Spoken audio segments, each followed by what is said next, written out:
Braziliyada harbiy politsiyachi va haydovchi bilan bo'lib o'tgan suhbat. Bu yana nimasi?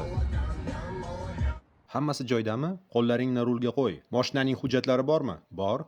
Moshina birovnikimi? Yo'q. Bir oy oldin sotib olgandim. Bir oy oldinmi? Ha. Qayerda yashaysan? Santo Andreada. Santo Adrenaning aniqroq qayerida? Bu yerlarda nima qilib yuribsan? Ukamni amakimnikiga tashlab qo'ymoqchi edim. Tashlab qo'ydingmi? Ha, u hozirgina ana u yerda tushib qoldi. Nima ish qilasan? Men influenserman. Kim? Blogersanmi hali? Ha.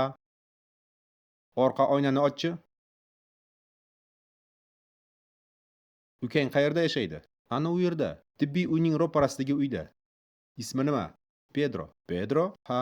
Nima ish qiladi? U futbolchi. Futbolchi? Qaysi jamoada o'ynaydi? San Bernardo va boshqa jamoalarda. Shunaqa degin? Ha. Sudlanganmisan? Yo'q. Ko'zoynagi nega unaqa? Ko'zimda muammo bor, shuning uchun. Ana u qizil chiroqlar nima u? Bu datchik. Datchik? Ha. Xo'sh, u nima qiladi?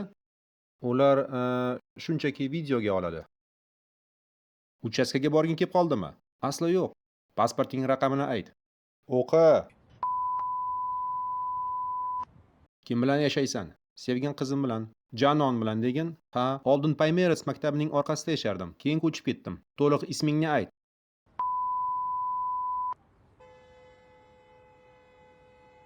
Mayli, ketaver. Bo'shsan. Rahmat. Salomat bo'ling. Bular meni rosa qo'rqitib yuborishdi-yu.